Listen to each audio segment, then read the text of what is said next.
En momento de análisis internacional, se incrementa la presión internacional para que se produzca un alto al fuego en el conflicto árabe-israelí a la llamada que le realizó Joe Biden, el presidente de Estados Unidos, a Benjamín Netanyahu, el primer ministro israelí. Se suma en la jornada de hoy también negociaciones por parte de Alemania, intentando que se produzca justamente un alto al fuego. Hay expectativa de que esto ocurra en las próximas horas. Vamos a analizar este escenario tal como está planteado con Claudio Fantini, analista internacional, a quien ya le doy la bienvenida. ¿Cómo andás, Claudio?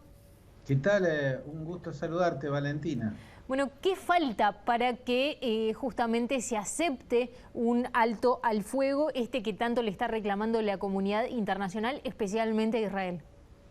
Bueno, si nos guiamos por las experiencias anteriores, las anteriores escaladas de misiles intercambiados entre Hamas desde la Franja de Gaza e Israel, o sea, si nos guiamos por la operación Plomo Fundido que lanzó Israel devolviendo ataques de Hamas en el 2008, o luego las siguientes escaladas, la del 2012 y la del 2014, podemos llegar a la conclusión de que lo que falta es que o a Hamas se le acaben totalmente los proyectiles y las lanzaderas con las que ataca a Israel, o a la fuerza de defensa israelí se le dé ya por alcanzados todos los objetivos que tuvo marcados en la Franja de Gaza. O sea, en las ocasiones anteriores Israel cesó sus bombardeos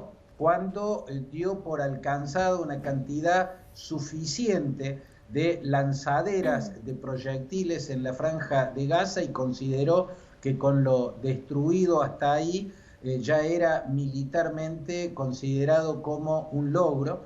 Y por el lado de Hamas dispara mientras tiene disposición lanzaderas y lugares donde efectuar esos disparos, ¿no? Así que si nos guiamos por las anteriores ocasiones en que ha ocurrido esto, vemos que las voces del mundo nunca tienen mucho efecto. Las partes siguen en su guerra hasta que ambas se encuentran con una imposibilidad de continuar por el agotamiento de los misiles o la lanzadera de un lado, o porque se dan por alcanzados todos los objetivos del otro.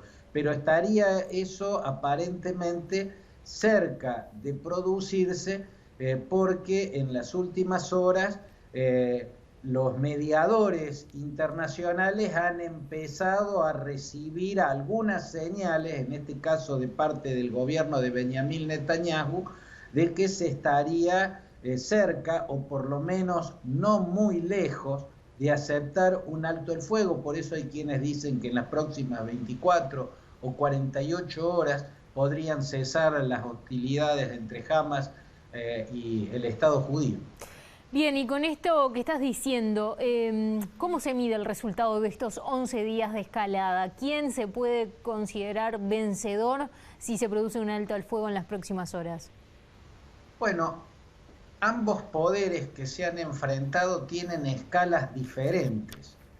En el caso de las fuerzas de defensa de Israel, tienen como escala para considerarse triunfales haber alcanzado una X cantidad de objetivos. Cada vez que sale disparado un proyectil, que en este caso eran más poderosos que en las ocasiones anteriores, ya no se usan los Qassam o los Quds o los Katyusha o los Grad, ambos de fabricación rusa, que solo alcanzaban a las aldeas del sur de Israel, a los kibbutzim o a ciudades como Ashkelon, Beersheba, Sderot, los que están cerca de la Franja de Gaza. Ahora usaron misiles de manufactura siria que están calcados tienen como modelo misiles chinos que alcanzan más de 100 kilómetros, algunos entre 200 y 300 kilómetros.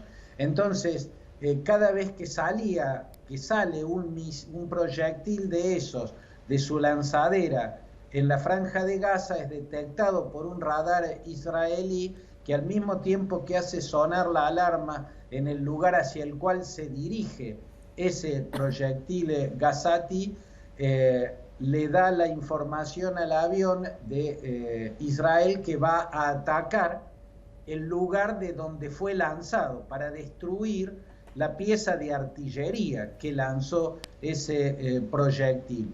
Las fuerzas de defensa israelíes se dan por vencedoras cuando han destruido la mayor parte de esas lanzaderas o los sitios donde Hamas acumula sus arsenales, sus piezas de artillería, sus lanzaderas múltiples y también sus milicianos, los efectivos del Sedim al-Qassem, que es su brazo militar, por caso en los túneles que se han construido en estos últimos años y que tendrían por lo menos un alcance de 150 kilómetros o 150 kilómetros de túneles, son los que Israel considera haber destruido, ¿no es cierto? Entonces, claro, con esos objetivos alcanzados se da por satisfecho y se da por vencedor, pero la escala de Hamas es diferente. Hamas sabe que en el intercambio de proyectiles lleva las de perder, o sea que es mucho más el daño que el ataque israelí va a provocar en la Franja de Gaza que el que puede provocar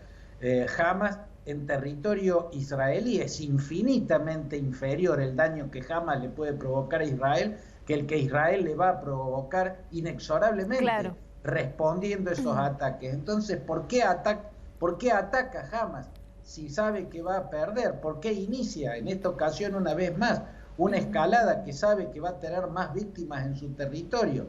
Porque el objetivo de Hamas es otro, el proyectil de Hamas es otro, está disparado en la dimensión de la opinión pública mundial y allí lo que impacta sobre la imagen de Israel en el mundo son las imágenes de las destrucciones y las muertes en la Franja de Gaza. Y en ese sentido Hamas está logrando lo que ellos consideran una victoria. Además, claro, lograr que haya habido protestas en Cisjordania es otro logro.